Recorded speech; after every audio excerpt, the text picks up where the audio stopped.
DYSCALCULIA, a love story of epic miscalculation from poet and essayist Camonghne Felix, is a powerful and brilliant memoir that serves as a masterclass in investigating self when the heart and mind are reeling from the pain of broken and scattered connections.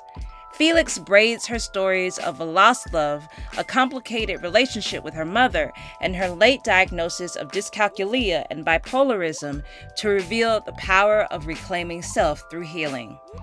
Camonghne joined us in conversation to discuss her personal journey in the systems built that deliberately dismissed the pain of Black women. We talk about advocating for a better education and mental health system for young Black children and what it took for her to get to a place of self-love and acceptance to create a fuller life for herself. Stay with us for another episode of the Vulgar Geniuses podcast.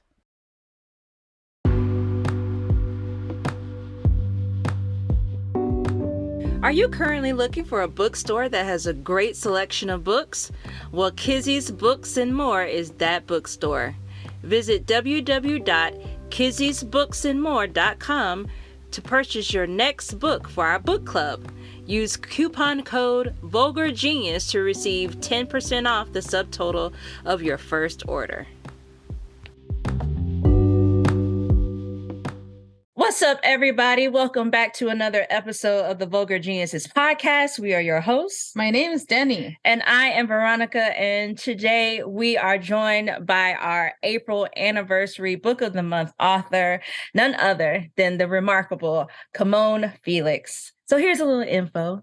Camonghne Felix, poet and essayist, is the author of Dyscalculia, a love story of epic miscalculation, and Build Yourself a Boat, which was longlisted for the 2019 National Book Award in Poetry, shortlisted for the PEN Open Book Awards, and shortlisted for the Lambda Literary Awards.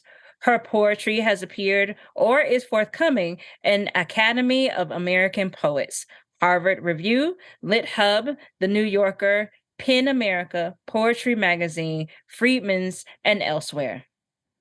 Welcome to the show, Camonghne. How are you doing today? I'm doing so well. Thank you for asking. Thank you for joining us. We have been stalking this book ever since it appeared into the world that this book was coming. And the premise just like tugged at my heartstrings. And I was like, okay, this is different. We got to see what this book is all about. And it blew our minds. I want to say thank you. Thank you. I'm going to I have this bad habit of like wanting to share everything to anybody who writes a memoir, because I'm just like, my God, I want to talk to y'all. Y'all do the work that needs to be done. And you really did it within this book. And we are so grateful to have you on the show to talk about this wonderful memoir. But before we get started into talking about this book, we have asked to see if you wouldn't mind sharing an excerpt from Dyscalculia. Sure, I'd be happy to. Give me 1 second to pull it up. While you're pulling that up, I just want to let you know Denny is going to ask you some fun hot seat questions. So we're going to do that first, and then we'll have you read. Okay, cool. I'm ready. Okay. So we'll start. We'll start with a little hot seat question. What good trouble have you been in recently? Ooh, good trouble. Playing in nature feels like good trouble. I think that qualifies. My fiance and I, we go to a park near us. It's a national park called the Arboretum. And they have these beautiful trees, and we've been climbing them. We're not sure if we are allowed to do this. Like, no one has told us not to, but it feels like something we would be restricted from doing, but we're doing it anyway, and like going on paths that aren't necessarily already carved out and putting sticks in the mud, and yeah, getting in a lot of trouble at the park.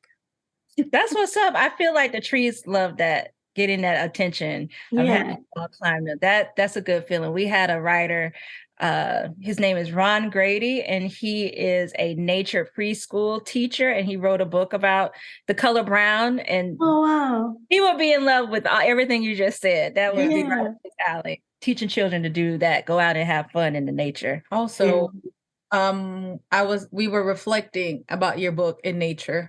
We were we were in the nature preserve, walking around and like, you know, digesting this book. So That's so cool. we connected in that. That's so wild. This is a question from a friend. Happy eclipse and pre-shadow Mercury season. How are you handling the changes in the sky so far?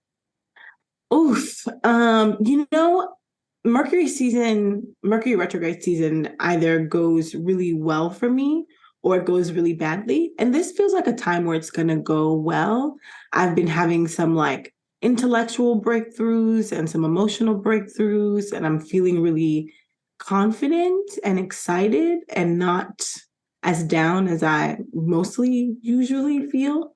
So I'm feeling okay. I'm pretty hopeful for this retrograde. I like that. I like that. Yay, some hope. So they say that you don't start living your full sun sign until you are 30. Do you feel like you have fully stepped into your full Capricorn self, or that you feel like you have always known who you were? I'm definitely stepping into my full Capricorn self since I've turned 30, which I think a lot of people misunderstand Capricorns and think that they are exclusively about work.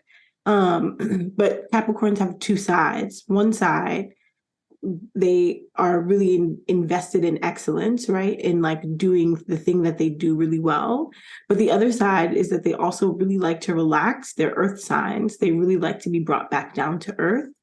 So they really are about balance and about like achieving an equilibrium. And I feel like I'm getting closer to that equal sort of like well-balanced place.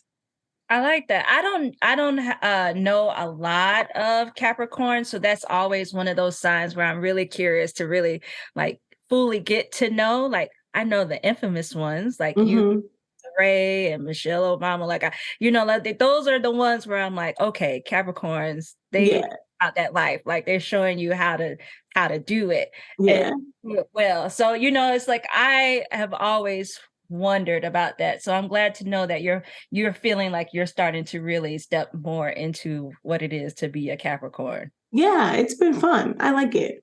So, as a celebrity yourself, can you who is your celebrity crush?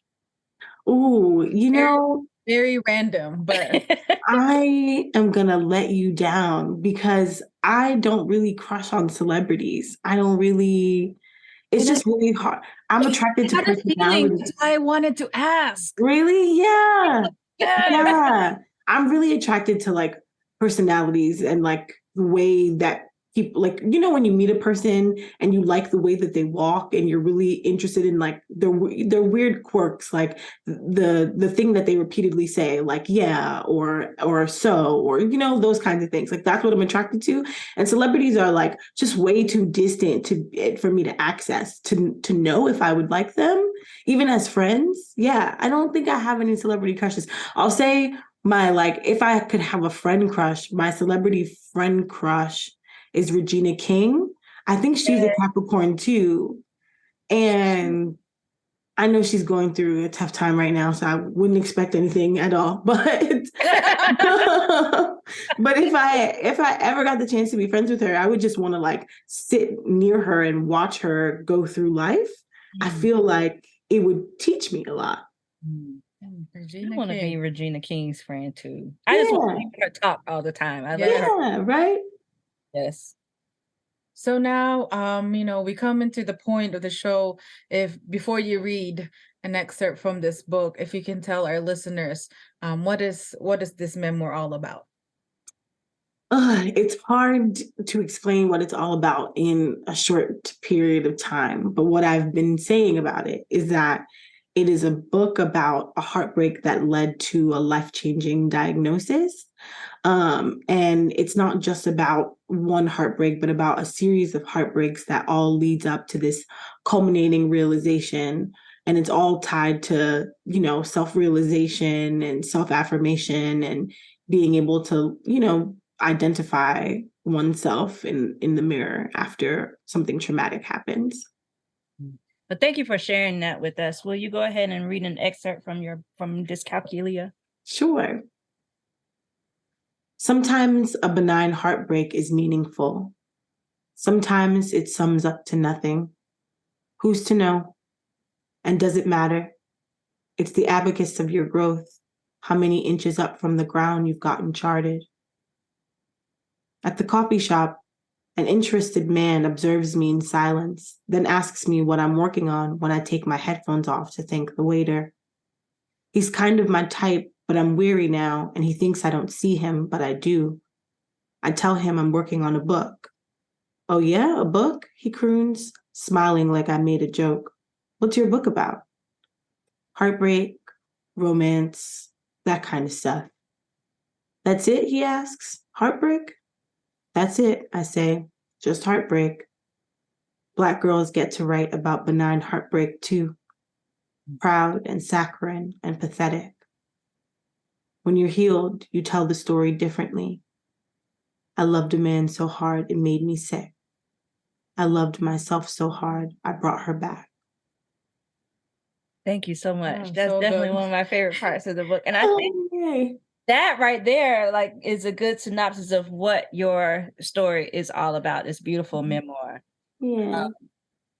So like you were talking about, everybody has a heartbreak at some point in their life. When writing about, failed relationships or failed romantic relationships and who takes responsibility for it. How Mhm. was the process of allowing unbiased exploration, beyond your own feelings when revisiting these experiences so you can translate them into the page? So one thing about me as a writer, as a general sort of practice in my practice, is that I don't really write about anything traumatic until I've processed it, either with therapy or, meditation, whenever I can actually do it and access it, because meditation is really hard. So when I was writing this book, I had already sort of moved past some of the hard parts, some of the hard emotional parts, the hard parts about recounting a story. In some ways, my goal was to write something that could feel like fiction, because writing it in a lot of ways felt like writing fiction to me, even though it's a completely true story and, all the dialogue is real, nothing is made up.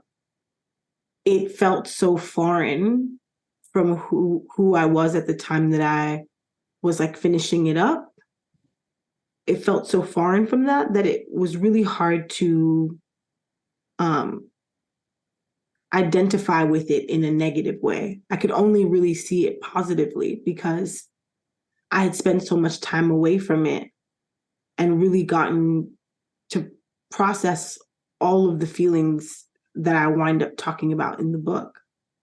So I just felt proud and like excited that something that I had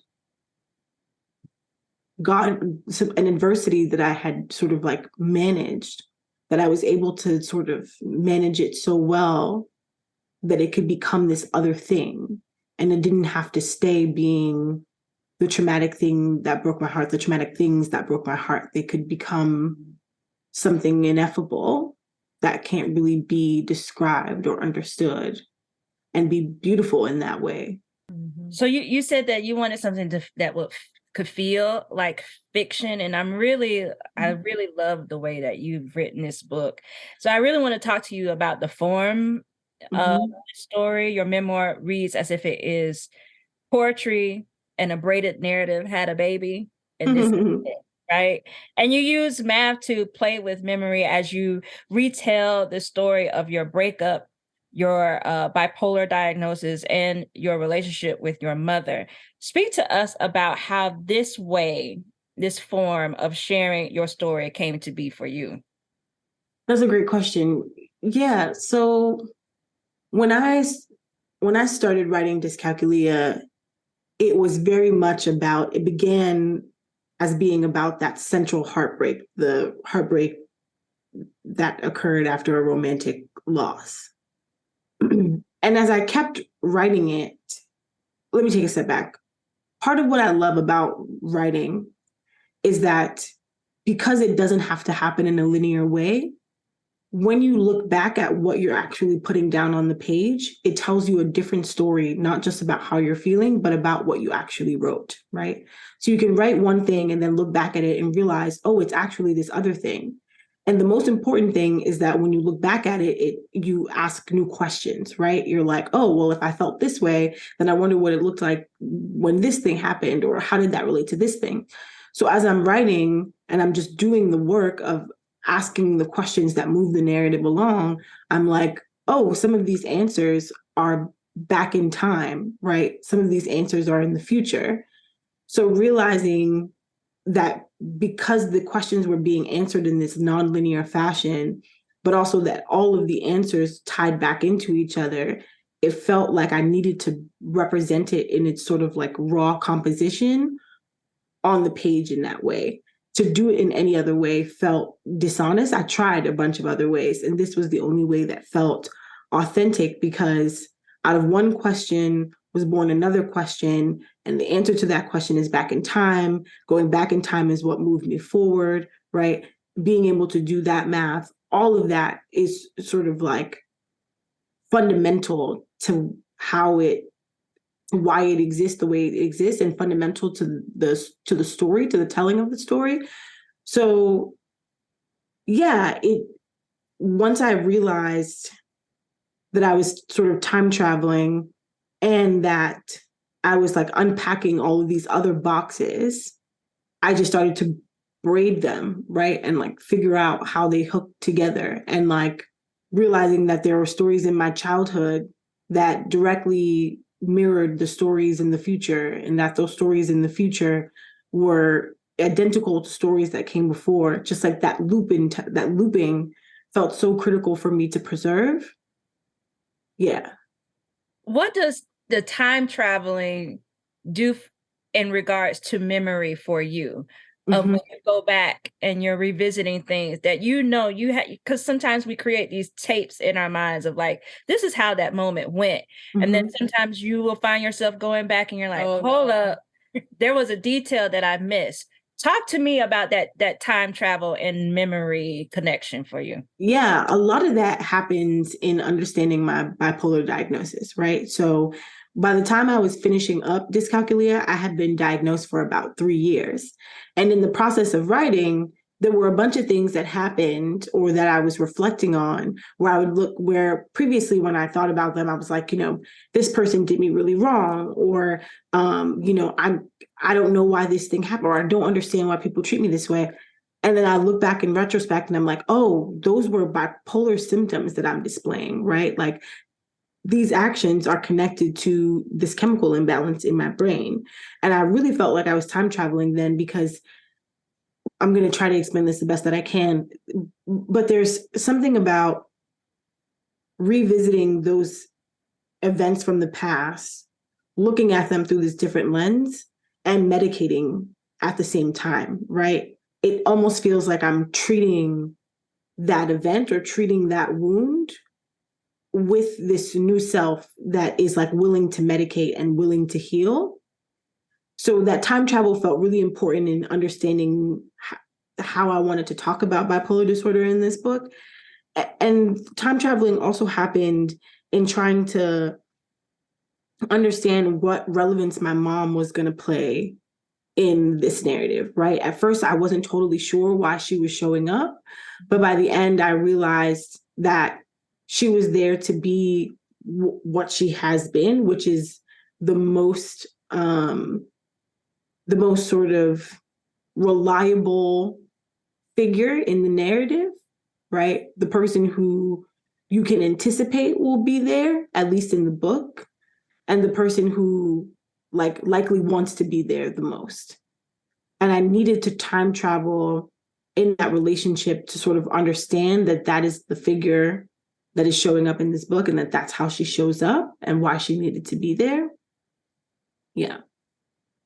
Thank you for mentioning this, because this leads me to my next question. Recently, we interviewed Fatima Asghar about their novel When We Were Sisters, in which there are 3 sisters who all have names in the books, but everyone else is left nameless. You only know them by either uncle or auntie or father, and that's it.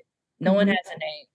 And they wanted to distinguish the relationship and how that played into different moments within these children's lives.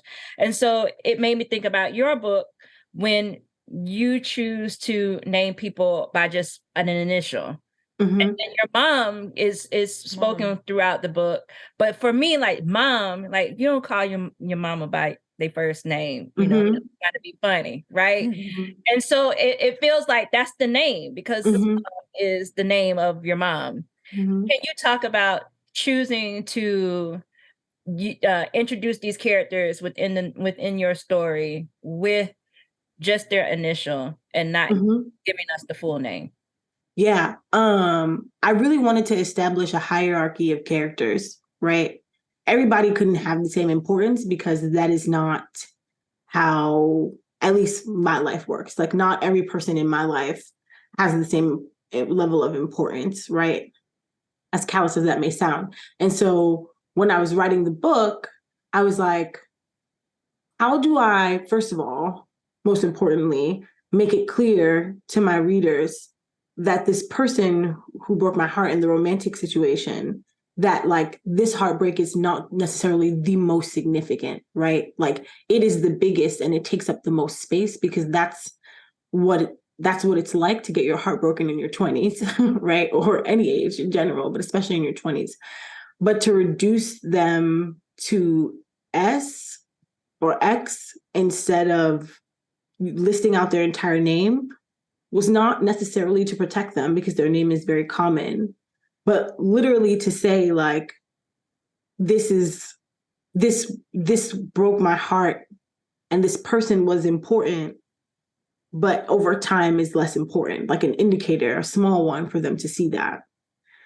And the other part too was just, I thought it could be an interesting way to like tell the reader where to look. So like when mom comes up, right, I feel like you know that there's duality there, that I'm talking about the past and the present. Whereas when I'm talking about X or J or any of the other single letter characters, that they are just of one moment and that they don't try time travel with me. So yeah.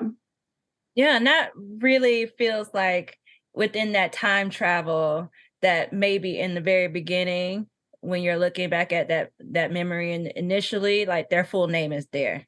You know, like when you're retelling the story to your friend or your therapist and you're saying this name, and then sooner or later you're like, you know, maybe it might go to a nickname and then eventually get to that one letter.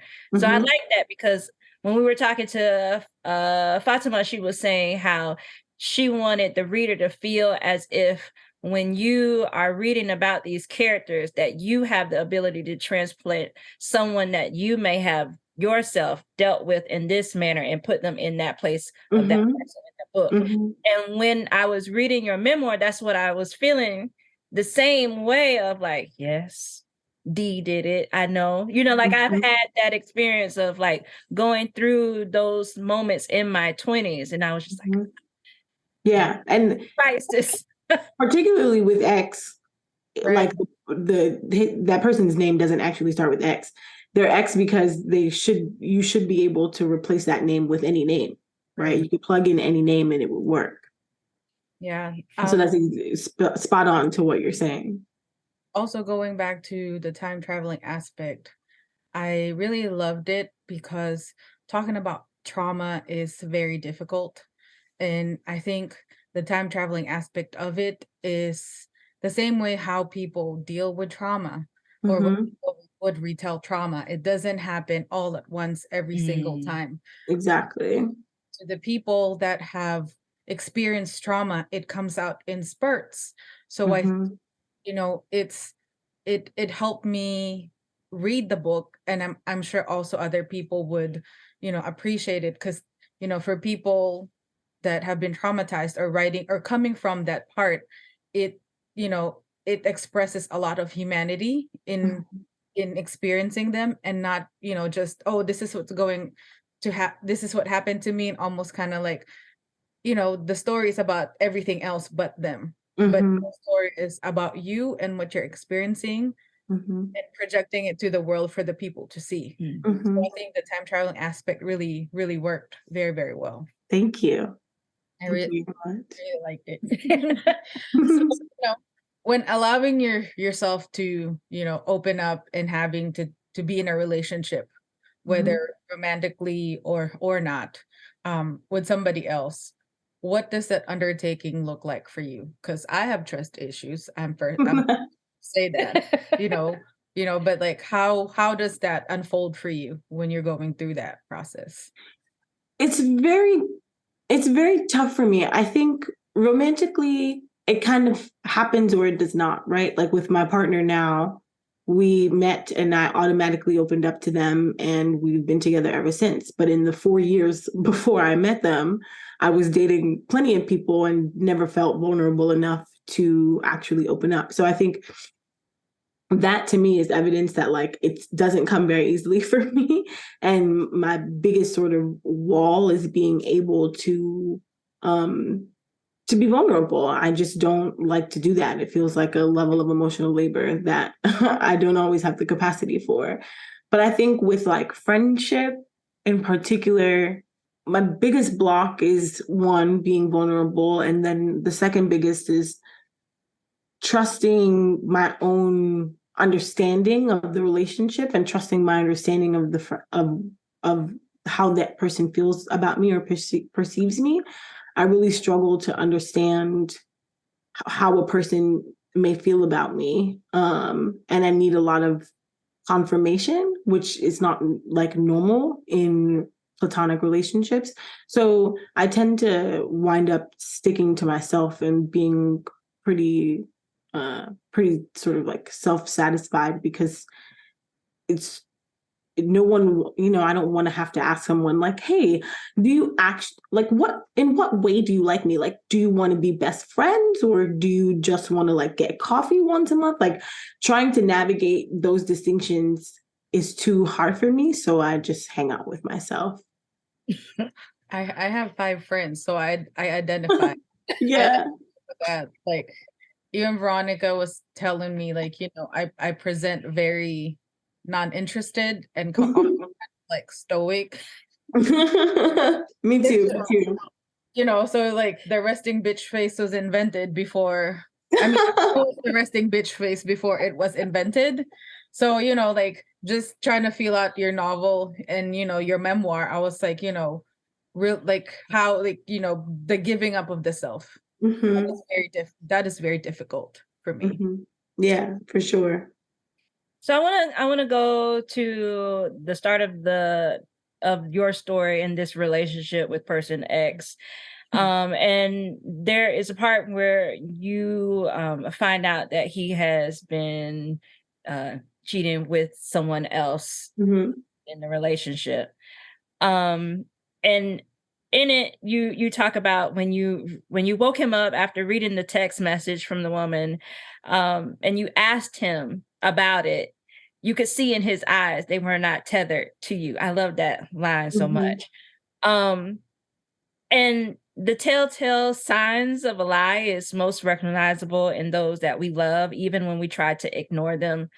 The poker player will always show their hand, and the dealer will always have the instinct to know when the cheating began, but must decide for themselves when to call them out.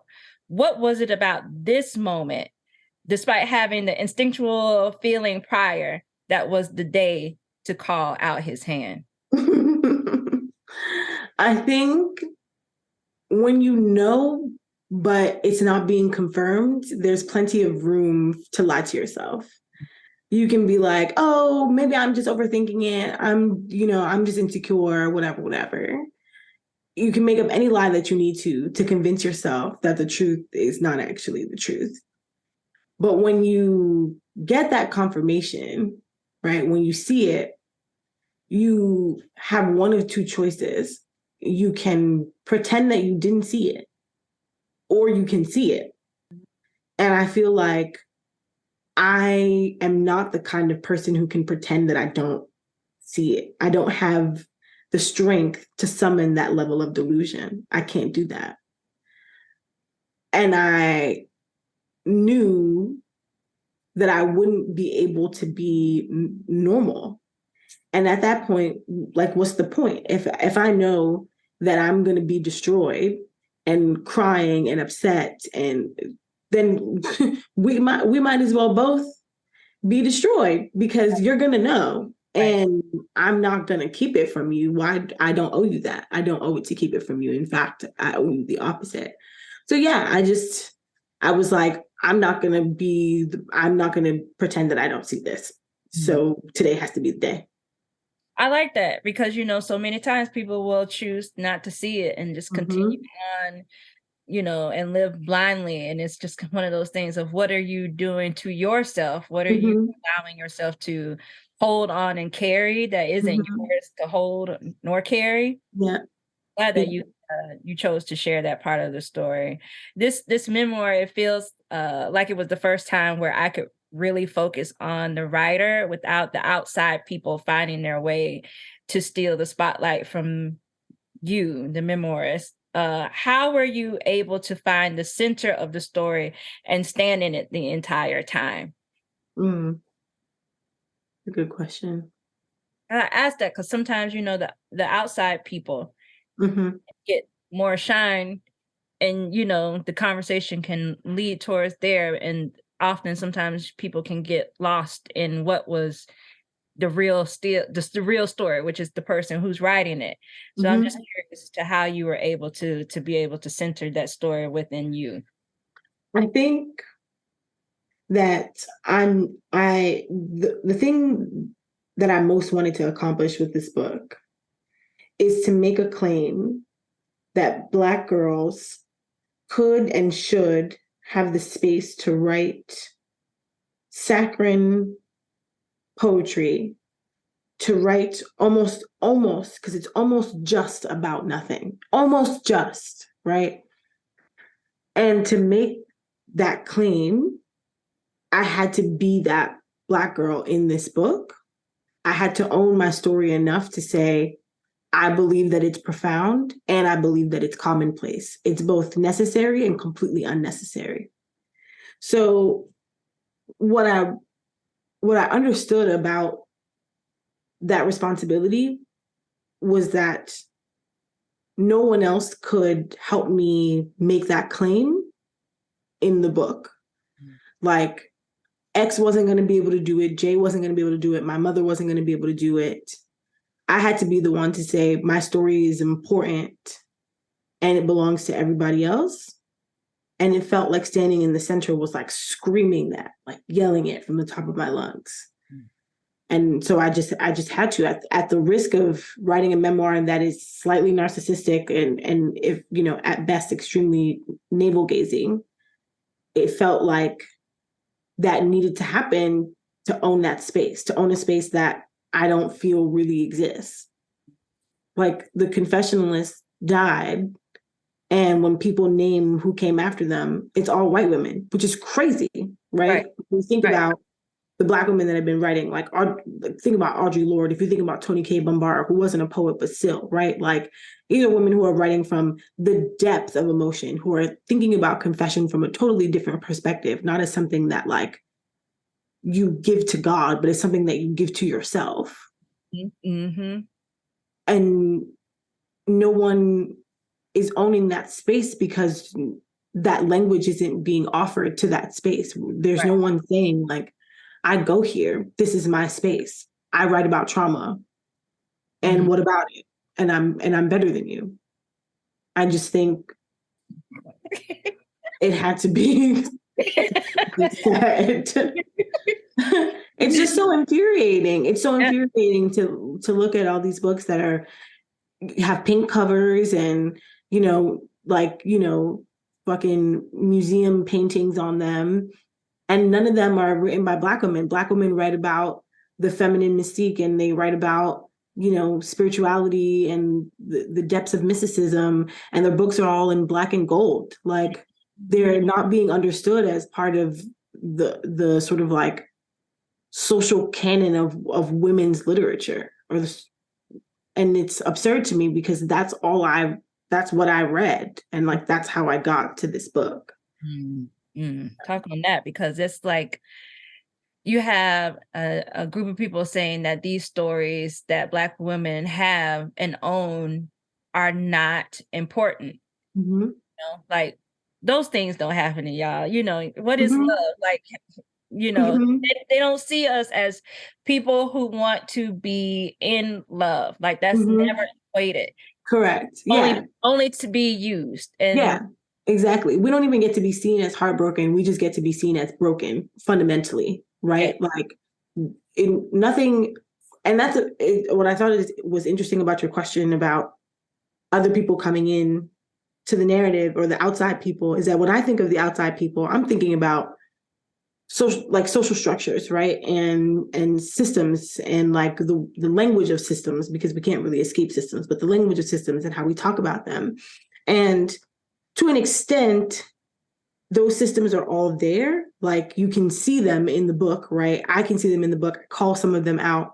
But for the most part, I don't feel like I need to rely on a critical analysis of our political state in order to explain what it feels like to be brokenhearted as a Black woman.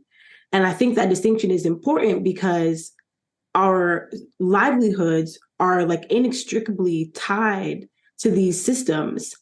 And part of what writers do is we have to offer imagination, and you have to be able to imagine a world where that noise, the noise of these frameworks and these systems, can be muted, even if only to tell a story about these systems and frameworks. Yeah. So choosing to be with someone for very specific reasons is very personal, and also a personal choice, you know. But as a queer person of color, did you ever feel like you had, or did you have to make any sacrifices in terms of allowing what's permissible for a relationship, for it to work for you? Mm-hmm. Yeah, I think that if I had been ready and willing to live as my queerest self and to live my life the way that I live it now, I would never have dated X. And I don't think that I would have ended up in that relationship. And I think there was a big part of me at that age that didn't want to be in a queer relationship, because I knew that to sort of approach queerness is to approach a level of vulnerability and a level of sensitivity that I did not feel safe enough in my life to go near. I think what was missing from my life at that time, when I wasn't willing to sort of like embrace queerness, was softness and safety. And I feel like growing up in a homophobic society, having parents who, you know, are working on it, they're trying, these old Caribbean people, I didn't feel like I had the right to live in my queerness, because I understood intuitively that like, and the people like me were against me is because they didn't, or were against my queerness is because they didn't feel free enough to live in their queerness. So I didn't feel like I had permission. But I think over the last 4 or 5 years, I started to just recognize that, like, if I was going to be in a relationship and choose another partner, that I would be looking for vulnerability and softness and space to grow and all these other things that, at least in my experience, could really only be found for me in a queer relationship. So once I knew what I needed and what I was looking for, I guess I felt like I had no choice. Like I had to be with a person who is not a cis heterosexual man. When you look at your life now, you know, especially in this new year with everything that has come for you, and living with this knowledge of self, Mm-hmm. and aging, like as you think about how you age in the future, what does that growth look like for you? Like, what does that freedom in that self, like when you imagine, like, Mhm. I done got booed up, I'm engaged, I got a book out, like, like what would that future look like for the coming years for you and your queer self? What does that feel like? I think it's just to continue living in my truth. Like being with my partner has helped me to unmask and um, stop performing and be more present with myself and more present with the people that I love. And what I really want for myself over the next, decade is to continue on this path of like saying, fuck it. Like, I don't, like, fuck it, I can do better. Fuck it, I have better options. Because I think something that has plagued me for such a long time is feeling like I am like stuck or that I don't have options. Like I have to do this one thing that's been put in front of me, or I have to do this thing in the way that someone else told me that I have to do it. And I'm starting to feel more brave and more willing to say, actually, none of this doesn't matter to me. um, or I don't want to do this, or this doesn't feel good. And it's been exciting to actually use that language with people, to say to someone like, this would be okay with me and this would not. I don't want this to happen. I don't like this. And I just want more of that for myself. Yeah. I think when I came into my 30s, I am 35. Yay. 36. That's when I felt like, and I am a Libra, so Libras like to be liked. Yeah. It's like world peace, Mm-hmm. literally. So, that's when I stopped, be like, you know what? I have a whole child. Mm-hmm. I cannot let this child see that, his mom is a pushover. Right. Just like be, okay, sure, whatever, why not? Right. I think setting that boundary for yourself is very important. And, it's always easier said than done. But I think as we mature, as we age, Mm-hmm. Mm-hmm. Yeah. we tend to, like how we shed our friends have seasons in our lives. Mm-hmm. That also comes with age. Mm-hmm. And I think, when I was reading your memoir, I asked Veronica, so how in my head, like, I think she is like, at that turning point of like, she's in her like 30s. Mm-hmm. When we looked up your age, I'm like, yes, it feels like, almost a second coming of age, kind of like, letter to yourself. And Yeah. like people that have known you for a very long time, like, look, this is me now, and this is, this is where we're at. So meet me here or bye. Yeah. Oh, and that to me, that is so powerful, like setting that, that mindset for yourself and seeing yourself as this person, like this whole person. Because I think other people live their whole lives not even realizing that. Yeah. No, you're absolutely right. I would like to meet you when you're 40. Yeah, me too. When you turn 40, because I'm 40, I had to remember, how old am I? I'm 40. And I feel like there's this switch that goes off and you're just like, no, that no gets harder. Mm-hmm. Mm-hmm. Yeah. I would like to have the privilege of meeting you at 40 and 50 and just seeing you like, oh, okay, all right. Yeah. Yeah. I feel like the train that I'm on now is exactly that. Like I'm, at the top of my 30s. I'm 31. I think I'm 31. And I feel myself as time just goes forward, like becoming more, saying no harder and harder every time. It's a harder no. And I think to something that you said, Veronica, like what I love the most about learning new things about myself is that, and going through transitions, is that exactly when they're happening. Like you don't always, but when you do, it's so special. Sometimes you just know that you are at a precipice or you're at a turning point, And that's why I ended Dyscalculia the way that I did. And it was very much a choice. I think I could have made a different choice that I think more people would have liked, but this was the choice that I needed to make. I ended it that way because I remember that day so clearly. I remember calling one of my best friends as I was smoking a cigarette outside of this hotel. And I was like, this is it. Like, I just leveled up. I just went a level up. And I'm a different bitch now. Like, nobody can touch me the same way they were touching me before. It's different over here. And I needed to end the book there because that was the full circle for me. That was bringing it to a close, being able to say, I'm different and I know it. Mm-hmm. And I can't wait to show you all who I am now. I could have ended it at, the end of the relationship with X, but I took us on a whole new relationship real quick in the last 10 pages, just so I could make that statement that I'm a different bitch now. And I enjoyed that choice. Yes, we enjoyed it too. Yes. I was like, yes. Because, I think it's important too, for, especially for, queer people of color, women of color, Mm-hmm. Black women, to know that this can be you too. Mm-hmm. It can happen for you. Mm-hmm. It's a possibility. Yeah. You have to stop on that heartbreak. Mm-hmm. We are redeemable. And that's right.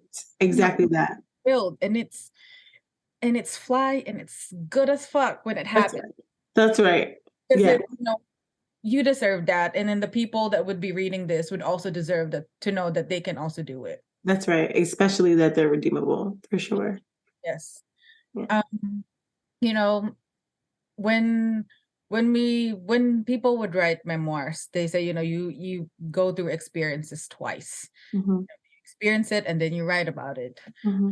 Were there any realizations that you may not have had before writing, and completing this memoir? Yeah, I mean, I started writing this memoir maybe 6 weeks after the breakup happened. So I was still very much in it at the very beginning, but I rewrote it 10 times. So by the time I got to the 6th or 7th draft, I had been processed this thing, right? I kind of threw the diary pages out. We don't need those. We're not doing journal here, right?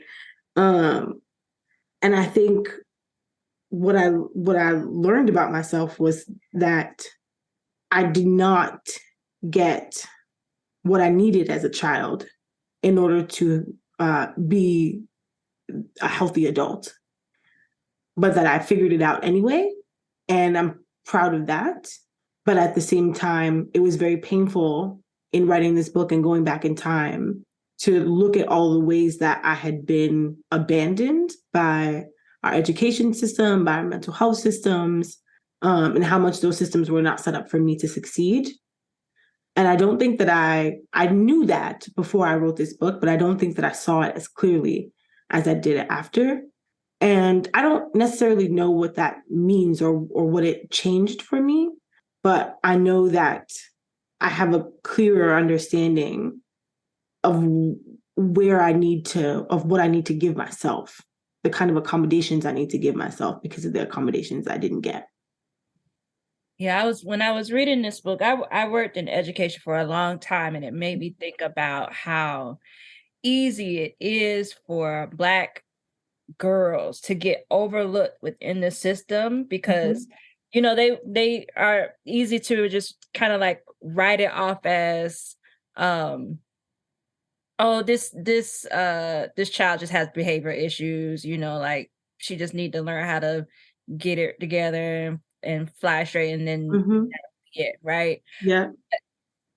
There's all these other things, as we've seen in your book, where there are these huge holes that if someone just took the time, if somebody really looked at you with the magnifying glass that they look at everybody else, that it would have been figured out very early on. And it's one of these books where it's like I would highly recommend it, not only for young people to read, but also for educators and for parents. Like everybody should read this book because you can get something from it on every single different level. But in regards to, the things that get missed in Black girls' lives, like it definitely resonated with me on that. Yeah. I started reading Build Yourself a Boat immediately after finishing your memoir. Yeah. And I was struck by like this callback between the two books. In the very first poem, Lost Poem 4, Art X sets the stage, which you placed your memoir on as you begin speaking about the time you spent in the psych ward and being able to charm your way out of anything, including the 7 days suggested stay. What do you feel you were finally able to speak about in this memoir that you had not covered in your poetry collection? Yeah, I mean, I was able to take those themes and really flesh them out. One thing that I love about being a writer is I had a professor once tell me that every artist has a whole, and that whole is their story, and everything that they write comes from that whole. It's just a different path back to the whole. Everything that you write. And I feel like these two books together really exemplify that, right? Like prove that what he said is that every artist is making the same thing over and over again. You're making the same piece of work over and over again. When you do it in different genres and different iterations, it lives a different life, right? It takes on something different. So I love that I was able to build on the themes in Build Yourself a Boat, and through narrative text and through narrative lyric, be able to like really flesh it out and sort of explain myself and say things that I wouldn't say in poetry or poetic form, because the way that I treat the poetic line is a little bit different than the way that I treat like the nonfiction line. Yeah. What's the biggest affirmation that you received when you found yourself working in this art form that surrounds you with language? The biggest affirmation, I don't know. I've been so lucky, actually. When I reflect on it, I feel really privileged. I've been affirmed in a lot of ways, but I'll say this. I got an email from a person. I won't say who it was because I don't like to flex too much. When DYSCALCULIA came out, and somebody that I really admire and really look up to and have been looking up to since I was like 18 years old. She's an incredible poet, very, very, very accomplished, very wonderful. And she emailed me out of the blue. We'd never met, never spoken. I couldn't imagine that she would ever have thought of me, and affirmed not just the work, but the craft, and was like, the way you executed this, like the way you did this book makes me proud. And that was some of the greatest affirmation I've ever gotten, especially when it comes from Black women, like, because they're not gonna lie to you. They won't lie. might tell you the truth, but I won't tell you a lie.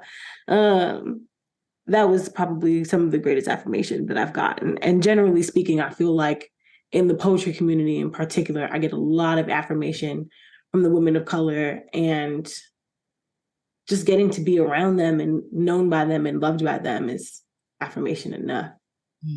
That's a blessed circle to be in. Yeah, it is. So this is one of our last questions. You touched it, you touched on it earlier, and you were talking about these systems, speaking about mental health services. I work as a healthcare professional, reading your book. And anytime I read a book that's about human experience, especially, something that I see in the hospital, really knocks in my heart, to be more compassionate and to apply it within what I do. Mental health services is a privilege not many people have access to. And, especially in communities of color, we have poverty, misinformation, and so many more barriers in acquiring these agencies. When trying to obtain such help, especially for children, what do you hope for, the future in view of equity when it comes to mental health services? I just want Black kids to have literally everything they need. Like, give every single one of them a screening. Make sure the person doing the screening is Black. Give every single one of them a therapist. Make sure the therapist is Black. Make sure the therapist has been trained to work with Black children, even though the therapist might be Black. They still need that training. Put kids in places where they can thrive. Understand that they have distinctions, right? So a kid that has extreme trauma under the age of 7 is not like a kid under the age of 7 who doesn't have extreme trauma. Make sure that the kid with trauma is getting the education that they need, and that the kid without trauma is getting the education that they need, right? Like, make useful distinctions, not divisions among children, but useful distinctions. They can be in the same classroom and get 2 different educations, right? I think what I want is for young Black kids to feel like their mental health is a priority for the people around them, that it's just as important as whether or not they turned in their homework, just as important as whether or not they have a hall pass, right? Just as important as whether or not they don't fight or get on the right bus in the morning. The things that, the kind of emphasis that we put on penalizing children for being children, I want that energy to go to understanding our children and giving them the kind of mental health care that they need so that they can make good choices, healthy choices in their actions, so that they don't have to be penalized and punished. I think that's what I think about. Camonghne, we are at the point of our conversation where we like to ask all of our guests this question. You have 2 choices. One is, we would like to know your top 5 favorite books of all time. Or the top 5 books that you are really excited about, that you want people to know that is out there, that you want them to get their hands on. So it's up to you. And to know, for those who are listening, that this is not set in stone, that she might get off this Zoom call and be like, fuck that list, I had something else. Right. But in this moment, this is what you are willing to share with us. Because we can't keep you here all night talking about all of this. Because we can. We can. We can, but we love it so much. Okay. All right. I think I'm going to take the second option. All right. So I'm going to plug a young woman, a young poet. Her name is Courtney Faye Taylor. Her book is named Concentrate. It's a beautiful book that reflects on a really important time in history, and a really important person in history. And I really admire it. I admire its form and what it aspires to do. I'm going to plug another poet, Safia El Hilo. Her book is For Girls Who Never Die. It's called Girls Who Never Die. And let me think, the last one. I forget the name of this book. What's this man's name? Do you remember the name of the book? No, I'm forgetting it. It's really upsetting me. Or what it's about? Yeah, it just came out. It's a fiction book about a man who gets lost in the internet. And it's by a white man, which I'm remiss to plug, but so why don't I do this? Why don't I say a book that I'm reading that I really love and enjoy? And I've been reading The Salt Eaters by Toni K. Bambara again. And at first I was like, I don't know if I can get into this. But by page 50, I was completely bought in, and I'm like really excited to get through it. That's what's up. We're not going to hold you because we know you have other things that you need to do. But we just want to say thank you so much for sharing this space, talking about this beautiful book of yours. We cannot wait to see where this book and anything else that you do leads you in this life. Thank you so much. This was really a pleasure. I really enjoyed your questions. I really did. And I'm excited to hear the episode. Right. Thanks, Camonghne. Thank you for talking tenderly about all the things that you talked in your book. It really touched my heart. And, I'm sure all the readers that have had a pleasure to read your book feels the same. It's vulnerable. It's, with the soft and tenderness, I think you've captured it. And the art that you do in talking with trauma, I really, really, really appreciate it. So thank you so much. We hoped you enjoyed our show. Our show has been produced and edited by Preston Long. Make sure to like, comment, and subscribe to our podcast. Our theme song you've been nodding your head to is by Sean Kantrowitz. You can follow him on Twitter and Instagram at Sean Dammit. That's SeanDammit. Follow us on Instagram at The Vulgar Geniuses. Bye!